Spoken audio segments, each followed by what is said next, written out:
বড় পরিবার আমরা, আর আমি আপনাদের সাথে আছি। আমরা মানুষের কল্যাণের জন্য কাজ করেছি, আগামী দিনেও করব।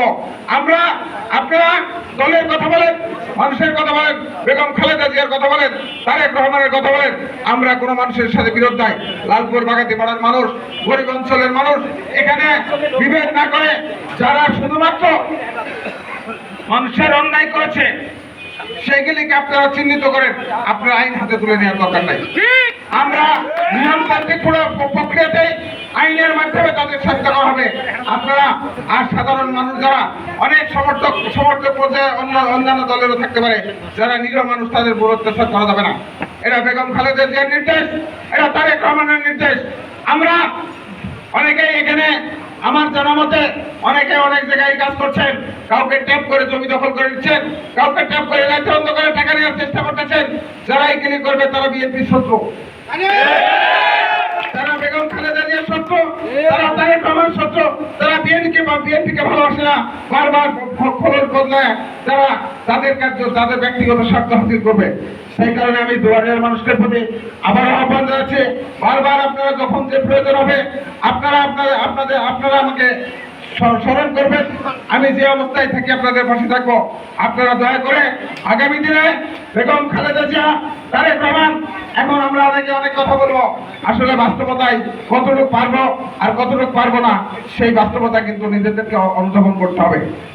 আমি আবারও বলতে চাই, লালপুর বাগাতিপাড়া নয়, সারা বাংলাদেশের একজন মানুষও বলতে পারবে না কারণ আমি কোথাও থেকে কাজ করি। অনেকে আপনাদের কাছে আসবে, দলের খারাপ অবস্থা দেখলেই আপনার কচ্ছপের মতন নিজের মাথাকে গুটিয়ে আপনার গর্তের মধ্যে ঢুকে যাবে। আমরা গর্তে ঢুকার সন্তান নাই। আমরা বেগম খালেদা জিয়া খাঁটি সন্তান। আমরা বিএনপির আজকে 43 বছর বিএনপি করে বিএনপির খাঁটি সোনা পরিণত হয়েছি আমরা। আপনারাও যারা আজকে কেন বসে আছেন তারা বিএনপির পরীক্ষিত নেতা কর্মী। কারণ আওয়ামী লীগ অনেক অত্যাচার করেছে, আপনারা বিএনপি ছেড়ে যান নাই। আপনারা আওয়ামী লীগের সাথে ছবিও তোলেন নাই। আওয়ামী লীগের কোনো কর্মসূচিতে আপনারা দাওয়াতও দেন নাই, এমপিকে দাওয়াত দেন নাই। আমি জানি নিরীহ মানুষ, সাধারণ যারা আছেন তারা কিন্তু আওয়ামী লীগের সাথে আপোষ করে নাই। খালেদা জিয়া বলেছে ভোট কেন্দ্রে যাওয়া যাবে না, আপনারা যান নাই।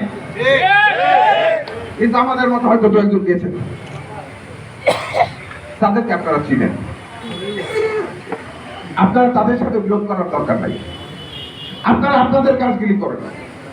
আমাদের কাজ ভোট বাড়ানো, আমাদের কাজ মানুষকে বিএনপির পক্ষে নিয়ে আসা, বেগম খালেদা জিয়ার পক্ষে নিয়ে আসা, তারেক রহমানের পক্ষে নিয়ে আসা। কারণ মানুষকে যদি আমরা না বাড়াই তাহলে ভোটে আমরা পাস করতে পারবো না। আমাদের শেষ পরিণতি আমাদেরকে ভোটে যেতে হবে। আগামী কয়েকদিনের কিছুদিনের মধ্যে যে নির্বাচন হবে সেই নির্বাচনে সাধারণ মানুষের ভোট লাগবে।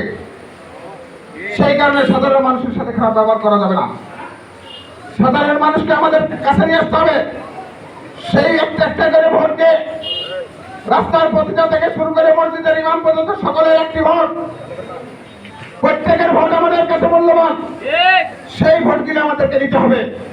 সেই জন্য মানুষকে সম্মিলিত করতে হবে। আর একটি করে ভোট নেই আমাদেরকে এমপি বানাতে হবে।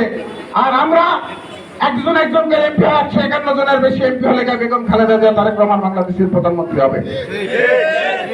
আর খালেদা জিয়া, তারেক রহমান বাংলাদেশের যখন রাষ্ট্র ক্ষমতায় যাবে তখন আমাদের কাজগুলি করা সহজ হবে।